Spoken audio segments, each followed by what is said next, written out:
Hey, what's up, you guys? The Curious Owl here, and today I am doing a book review for Harry Potter and the Order of the Phoenix, the fifth book in the Harry Potter series by J.K. Rowling. So, for those of you who may not be familiar with what this book entails, this is the lengthiest book of the entire series, and this one deals a lot with the aftermath that has happened in the Goblet of Fire. Many of you may know, if you've read the books or watched the movies, that at the end of the Goblet of Fire, there is a major death that has happened that essentially has brought Voldemort back to power, and he is essentially regained in his former body and is now able to start regaining his power to begin to take over the world once again. The Order of the Phoenix really goes into the aftermath of what has happened in Goblet of Fire, because both Dumbledore and Harry are not well believed in the wizarding world. Everyone believes that they are lying, and even the Minister of Magic, Cornelius Fudge himself, does not believe Dumbledore when he says that Lord Voldemort has returned to power and is going to start wreaking havoc across the wizarding and even possibly human world. This book really centers around a lot of Harry's grief after having lost his friend Cedric, and a lot of the anger that is associated with the fact that the Ministry is not listening to him or to Dumbledore, and the fact that there is all these things that are going on that is causing Harry to become very stressed, on top of the fact that he is getting ready to do his owl testing, which pretty much determines what career he is possibly going to be able to get into after he leaves Hogwarts after his 7th year. So like I said, this deals with a lot of the aftermath after things that have happened in the Goblet of Fire, and many people who have read this have talked about how Harry seems to be very, very angsty in this book. He doesn't seem to want to listen to anyone. He doesn't seem to really pay any attention to what anyone tells him or what anyone says, and doesn't take anyone's advice really. But I am of the different mindset. I actually agree with a lot of other people who say that Harry is really dealing with things that are related to PTSD, because if you think about it, Harry has really dealt with a lot of stuff in the last 15 years of his life. Not only is he an orphan, but he has grown up in a very harsh household with his aunt and uncle essentially abusing him for much of his life, his cousin Dudley doing the same, and having to narrowly escape Voldemort not once, not twice, but now 3 times after the Goblet of the Fire, and finding out that the only living person that has any relation to his parents is a framed criminal. There's been a lot of stuff that Harry has had to go through, and especially after what has happened in the Goblet of Fire with the death of Cedric, and actually being able to see Voldemort come to life once again and be able to start regaining his power, that's a lot for a 15-year-old boy to go through. So it's no surprise to me that all of this anger and resentment for not only himself, but for what exactly is going on, and the fact that nobody is talking to him like he's an adult. Everyone pretty much just shuts him out of what is being talked about. Nobody thinks that he's old enough to understand what's going on, when in reality, he's pretty much been able to understand what's been going on since the beginning. He should have been told a lot of the information that Dumbledore had refused to tell him much earlier. And there's a whole part towards the end of the book where Dumbledore even says that he should have known everything about Voldemort and his connection to him and everything from the very beginning. But it was because that everyone thought that he was too young and still too innocent to really understand anything that they never said anything. So there's a lot of anger and resentment coupled with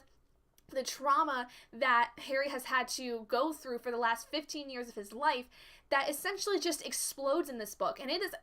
severely apparent throughout the whole thing. There are a lot of times where he's yelling at Ron and Hermione, and it's not really from anywhere that he's angry at them. He's more or less angry about the fact that there's all this stuff happening to him that he doesn't know how to process. He has never been able to process any kind of grief or trauma before because he's never had the proper counseling for it. He's had to deal with a lot of things on his own because for much of his life he was on his own, living with an abusive household and never ever being able to fully express his opinion and express his feelings. There is almost no conceivable way that this is not PTSD, just because of the fact that he's dealt with so much in his life. Another point that's actually raised in the book that I had a lot of questions about is the fact of Sirius and how he thinks of Harry. Mrs. Weasley really talks a lot with Sirius about how she thinks that he is viewing Harry as more as his father than Harry himself, which is really clear in a lot of this novel, because Harry finds out a lot about his family and the way that his family grew up and the relationship that his dad had with Sirius, that really shows that Sirius is really trying to kind of live vicariously through Harry as if Harry was still James. And although it's not exactly right, it's also not exactly surprising to me, because Sirius really only saw James just after he passed away, after he was killed by Voldemort, and then all of a sudden he had to go into hiding because everyone was assuming that he was the reason that James was dead in the first place. So it doesn't surprise me at all that he kind of lives vicariously through Harry and tries to get Harry to do these kind of more reckless ideas because he misses his best friend. And Harry's really the only link that he has to any kind of memory of James that he had in the past. And so it doesn't surprise me that he really tries to use Harry as that kind of escape for him, especially since he's locked up in his home for a large part of the novel. There's not really any place for him to really get out because he's still on the run from the Ministry, and he knows that if he goes out, they will get him and they will take him back to Azkaban, as he's still considered a wanted criminal. And so it doesn't surprise me, but at the same time, it's not right because Sirius knows that this is not his best friend. He knows that Harry is his best friend's son, but I think that he doesn't quite understand how he is still using him to kind of make amends for the fact that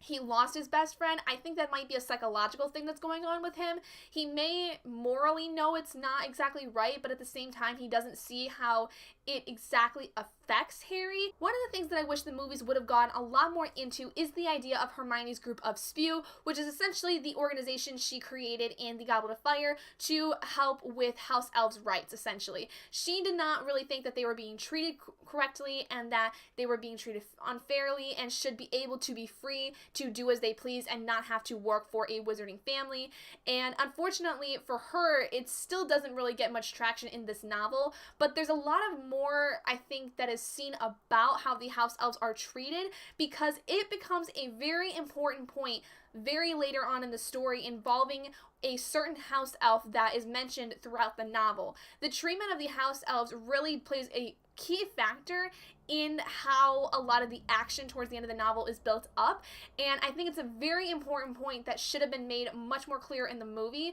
But I will say that I have not watched the movie in its entirety in a very, very long time, because I remember not liking this movie so much, and so that may be, I may not be remembering some things about what was going on in the movie, but from what I remember, I don't remember there being a point that was made in the movie that correlated with this idea of the treatment of house elves that was mentioned in the book. Now, let me know down in the comments if I'm absolutely wrong, because I may have to rewatch the movie myself. This book also really talks a lot about the political problems that are involved in the wizarding world, because in the very beginning of the novel, everyone in the Ministry is absolutely against Harry, especially Cornelius Fudge, because he believes that Dumbledore is trying to essentially take over his place in the Ministry. And so in order to counteract that and to completely discredit Harry as an individual, he essentially uses the Daily Prophet to convince people in the wizarding world that he is lying by spreading very rude rumors about Harry and basically saying that he's a liar, he shouldn't be trusted,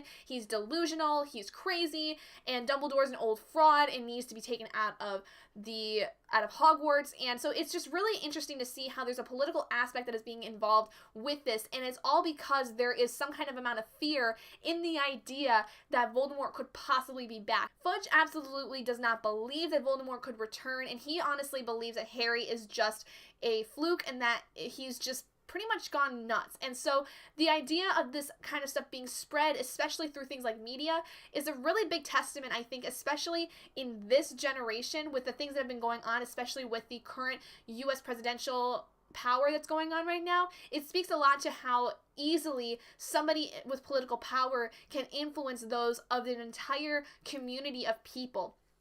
And I think that in the case of using Dolores Umbridge also, she implements so many different ways of trying to brainwash the Hogwarts students into believing that Voldemort is not coming back, he's not ever going to come back in any point in time, and she pretty much does everything she can to eliminate those ideas being spread throughout Hogwarts. And essentially, it's pretty much brainwashing not only the Hogwarts students, but the entire community of the wizarding world themselves, because they don't understand that what is actually happening is Voldemort has returned and he's going to kill a lot of people. Then we come basically to the Owls, which I almost kind of want to correlate to the American ACT, SAT exams that happen, because especially at the age that Harry is at about 15, is when, at least in my home state of Michigan, is when we start taking the practice ACTs and SATs. Currently, I think they're going back to the SATs, but when I took it in high school, it was the ACT.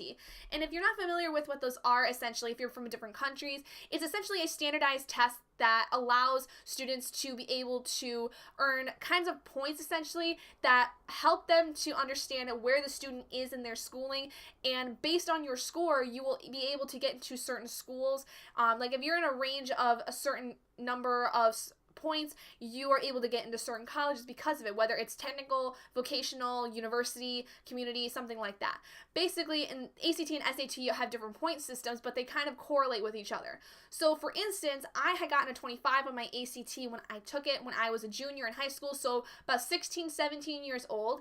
And with that ACT score, I was able to get into the college that I go to now. I had friends who got lower than that and were able to go still to a couple different universities or more than likely community colleges. And then I had a lot of friends who ended up getting higher ACT scores and ended up going to more astute universities. I had one friend who was a year ahead of me who scored so well on her ACT that she ended up going to MIT. And so that's the kind of standardized testing that we do. The owls essentially are a lot like that, where they test the students in Hogwarts on their magical abilities by doing written exams and practical exams where they actually will show the charms that they have worked with, or be able to defend themselves against some kind of dark art, or be able to create a certain kind of potion. Basically, it's essentially like that. And they receive a certain amount of owls per topic, and the amount of owls you get will determine essentially what careers you are able to go into and what classes you will need to take your 6th and 7th years at Hogwarts, so that you are prepared to go into those fields when you graduate, and you will be able to obtain those kinds of jobs later on. Now, the thing that I wanted to mention about it is that it's essentially really heavily influenced on the students that they have to do super well on these exams, which only raises their anxiety levels. Every professor from the very beginning for several weeks in the Hogwarts first term is, you need to make sure that you study hard, you need to make sure that you are paying attention in class because your owls are super important. They're essentially life and death for you at this point. And I really hated that aspect of it, but I only hate it because it's so real to how these standardized tests are essentially documented towards students. They're considered to be so influential and so important in our lives that it causes actually more anxiety than not. And it's one thing that I absolutely hate about the school system, is that they put such a huge amount of pressure on students to do so well in these standardized tests, when in reality sometimes they don't really do anything for us other than tell us how we rank against our other students. I had a lot of friends growing up, for instance, who were awful test takers but could always be able to tell you what the information was. But when it came to a test, they were so nervous about the test itself and making sure that they had it right, when they knew they would have it right if they were to not have it be tested, and they would flunk it because they were so riddled with anxiety. And that's one of the things I absolutely hate about the education system, and I'm kind of glad that Rowling kind of pointed out in this specifically the amount of anxiety that Harry experienced, because it's very much how a normal high school student would feel about things like the ACT. One of the things I really had a huge problem with the Order of the Phoenix, unfortunately, and it's really my only critique about the novel itself, is that this book is obviously much slower paced than the rest of the novels.